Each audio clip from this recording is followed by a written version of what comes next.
আবারও গাজা উপত্যকায় তাণ্ডব শুরু করেছে দখলদার ইসরায়েল। তাদের এই ধ্বংসযজ্ঞে ৪৮ ঘণ্টায় নিহত হয়েছে প্রায় ১,০০০ বাসিন্দা। তবে ফিলিস্তিনি স্বাধীনতাকামী সংগঠনকে চিরশিক্ষা দেওয়ার নামে ইসরায়েল যা করছে তাদের সেই স্বপ্ন সত্যি না হওয়ার সম্ভাবনা জোরালো হচ্ছে। আর এমনই কথা বলেছে আন্তর্জাতিক বিশ্লেষকরা। তাহলে কি সর্বোপরি শত হামলার মুখেও মুখ থুবড়ে পড়বে নেতানিয়াহু প্রশাসন?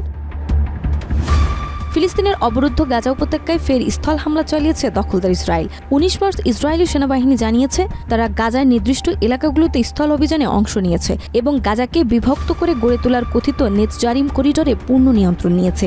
এই করিডোরের মাধ্যমে গাজা উপত্যকা আবারও উত্তর ও দক্ষিণে বিভক্ত হয়ে পড়েছে। সাম্প্রতিক এই অভিযানে ইসরায়েলের যুদ্ধবিরতির শর্ত ভঙ্গ করেছে বলে অভিযোগ উঠেছে।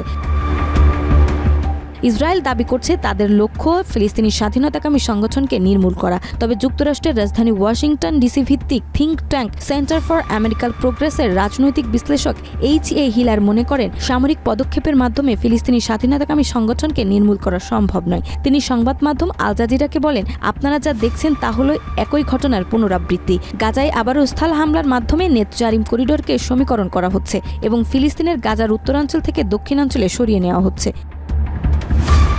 তিনি আরও বলেন, বাস্তবতা হলো রাজনৈতিক সমাধান ছাড়া এই সংঘাতের কোনো টেকসই পরিবর্তন আসবে না।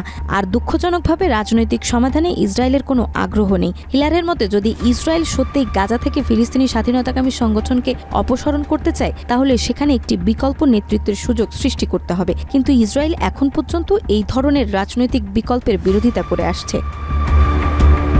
গাজায় ফিলিস্তিনি স্বাধীনতাকামী সংগঠনের পরিবর্তন চাইলে সেখানকার রাজনৈতিক শাসনের কাঠামো নিয়ে আলোচনা করা হবে। সমস্যার মূল যে দখলদারিত্ব তা ১৯৬৭ সাল থেকে চলছে, তা স্বীকার না করে কখনো বাস্তব সমাধান সম্ভব নয় বলেন হিলার। এই ঘটনায় আন্তর্জাতিক সম্প্রদায়ের মধ্যে উদ্বেগ বাড়ছে। তবে এখন পর্যন্ত শান্তিপূর্ণ সমাধানের লক্ষ্যে কোনো কার্যকর কূটনৈতিক অগ্রগতি পরিলক্ষিত হয়নি। আদৌ কবে হবে নেই তার নিশ্চয়তা।